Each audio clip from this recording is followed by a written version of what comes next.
जम्मू कश्मीर को लेकर बीजेपी की रणनीति क्या है? खासतौर पर जम्मू क्षेत्र में तो बीजेपी पूरी तैयारी के साथ चुनाव लड़ने में जुटी होगी, पर कश्मीर में बीजेपी क्या करेगी? क्या रणनीति आपको दिखाई दे रही है? दरअसल बीजेपी के लिए की चुनौतियां कहीं ज्यादा हैं जो उसने जब 2014 में या 19 में इलेक्शन लड़ा था, क्योंकि 10 साल बाद ये इलेक्शन हो रहे हैं।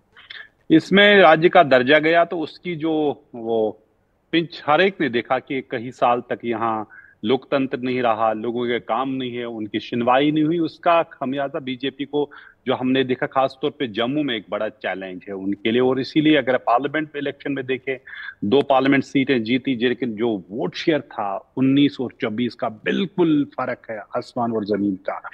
लेकिन जाहिर सी बात है, असेंबली इलेक्शन के मुद्दे मुख्तलिफ होते हैं, लोगों की उम्मीदें मुख्तलिफ होते हैं, उनके इश्यूज मुख्तलिफ होते हैं। बीजेपी की बिल्कुल तैयारियां हैं, लेकिन अब उसको चैलेंज भी है, जैसे कांग्रेस का है। और अभी तक नेशनल कॉन्फ्रेंस कांग्रेस का जो अलायंस है उसको बनाने की कोशिश हो रही है, बन नहीं रहा है सीट शेयरिंग के मामले में।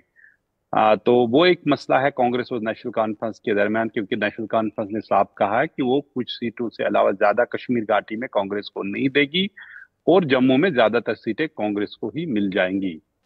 लेकिन जहां तक बीजेपी का ताल्लुक है, अभी उन्होंने जो उम्मीदवारों का, कैंडिडेट्स का लिस्ट जारी नहीं किया, उससे हमें यह अंदाजा होता कि क्या वही पुराने चेहरे सामने आ जाएंगे या नए चेहरे आ जाएंगे।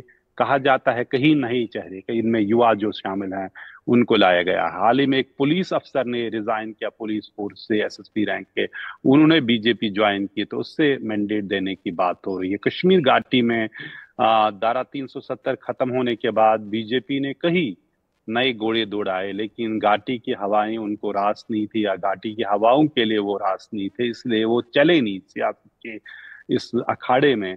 उन्होंने कोई उनका कोई असर नहीं रहा। इसलिए जी। चैलेंज बीजेपी के लिए ये भी है कि अगर वो सीटें भी ले, किससे फिर यहाँ अलायंस करें। पीडीपी और नेशनल कॉन्फ्रेंस के लिए बिल्कुल उन्हें अपने लिए अनटचेबल बनाया, जिस तरह पूरे मुल्क में ये बताया न सिर्फ 370 कश्मीर और मुल्क के लिए खतरा था, बल्कि जो परिवारवाद की 2 पार्टियां मुफ्ती और अब्दुल्लाज थी, जी। उन्होंने करप्शन कैसे किया, सब कुछ खराबे की। तो इसलिए वो दरवाजा भी बंद करीब करीब हो। तो चैलेंजेस उसके लिए कि इस वक्त ये है कि बीजेपी अपना लिस्ट कब जारी करेगी। बिल्कुल, और देखिए, और कांग्रेस उसी नेशनल के लिए कॉन्फ्रेंस आज केंद्रीय चुनाव समिति की बीजेपी की दिल्ली में बैठक हो रही है। अखिलेश भी हमारे साथ जुड़े हुए हैं। अखिलेश, क्योंकि हरियाणा में तो आपने विस्तार से बताया, पर जम्मू कश्मीर की अगर हम बात करें, जिसका जिक्र आप कर रहे थे, जम्मू कश्मीर में बीजेपी क्या उम्मीदवार खड़े करेगी, या फिर वहां पर अन्य जो छोटे दल वहां के हैं उन्हीं के सहारे मैदान में जाना चाहेगी? देखिए, बीजेपी के लिए ये जरूर एक बड़ा प्रश्न भी रहेगा, क्योंकि 47 सीटें हैं कश्मीर घाटी में, और बीजेपी ने जिस तरह से लोकसभा चुनाव में कोई उम्मीदवार वहां पर नहीं उतारा था, ये एक बड़ा हैरान करने वाला कदम था कि जिस जम्मू कश्मीर के लिए बीजेपी ने अनुच्छेद 370 खत्म करने जैसा कदम उठाया, जिसको अपनी बड़ी उपलब्धि बता रही है, वहां पर आखिर उसी कश्मीर घाटी में बीजेपी ने क्यों उम्मीदवार नहीं उतारा। तो सबकी नजर इसी बात पर है। लेकिन जिस तरह से राम माधव को जिम्मेदारी दी गई है, श्रीनगर वो गए भी थे, और कश्मीर पूरे एक तरह से कश्मीर घाटी की जिम्मेदारी राम माधव के कंधे पर है, तो वहां पर उन्होंने तमाम सुरक्षा अधिकारियों से बातचीत की है। सबसे बड़ी चुनौती बीजेपी के सामने यह रहेगी कि अगर कोई उम्मीदवार उतारती भी है, या मान लीजिए निर्दलीयों को या छोटी पार्टी के उम्मीदवारों को समर्थन देते भी हैं, तो उनकी सुरक्षा कैसे सुनिश्चित की जाएगी, क्योंकि जम्मू कश्मीर में सभी उम्मीदवारों की सुरक्षा सुनिश्चित करना यह भी एक प्रशासन के लिए बहुत बड़ी चुनौती है, और ऐसे में यह भी एक बड़ा मसला है जिसका हल ढूंढना जरूरी है। दूसरी बात यह है कि मोटे तौर पर बीजेपी के लिए वहां पर जो स्पेस है, क्या वो स्पेस बीजेपी अपने लिए निकाल पाएगी, नहीं निकाल पाएगी। जैसे कि नजीर कह रहे हैं कि कई घोड़े दौड़ाए गए, लेकिन घोड़े जो है वो रेस में आगे नहीं निकल पाए। तो ऐसे में अब किन घोड़ों पर दांव बीजेपी लगाएगी, ये देखने की बात होगी।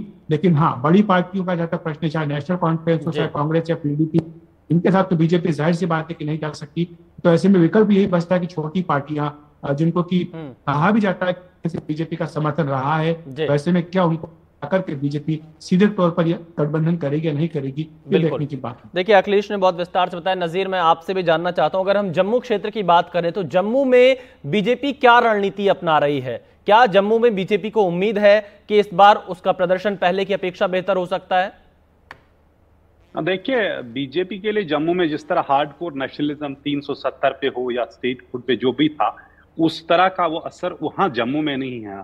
कुछ भी बताएं। दरअसल जो अखिलेश जी अभी बता रहे थे राम माधव की यहाँ उसको प्रभारी बनाना, दरअसल जो एक हार्ड लाइनर पोस्चरिंग थी उसमें, क्योंकि राम माधव का एक नॉन स्टेप अप्रोच है, एक तरफ उसका कई कॉन्टैक्ट है सभी पार्टियों में, एक नॉन स्टेप अप्रोच भी है, किस तरह नॉन स्टेप अप्रोच के तहत मसलों को या मुद्दे जो हैं उनको पेश किया जाए। तो कुल मिला के जब यहाँ है तो स्टेटहुड की बात बीजेपी को करनी पड़ेगी, लोगों को अधिकार की बात बीजेपी को करनी पड़ेगी। तो एक इस इलेक्शन में बीजेपी को चैलेंजेस हैं, जैसे पार्लियामेंट इलेक्शन के दौरान और उसके बाद भी जब यहाँ प्रधानमंत्री आए उन्होंने दो चीजों का वादा किया, एक कहा था इलेक्शन हो जाएंगे, दूसरा हो जाए स्टेट हो जाएंगे, हुड कायम होगा। लेकिन आपको मैं बताऊं कश्मीर में अगर बिल्कुल खामोशी थी पिछले 5 साल से, जम्मू में हर हफ्ते हर महीने प्रदर्शन हो रहे थे, चाहे वो रिक्रूटमेंट की बात हो, स्कैम्स की बात हो, बिजली की बात हो, कई चीजें। तो बहुत सारे मुद्दे हैं नजीर, बहुत सारे मुद्दे हैं जो चुनाव में देखने को मिलेंगे। फिलहाल अखिलेश और नजीर आपका बहुत शुक्रिया, आप हमारे साथ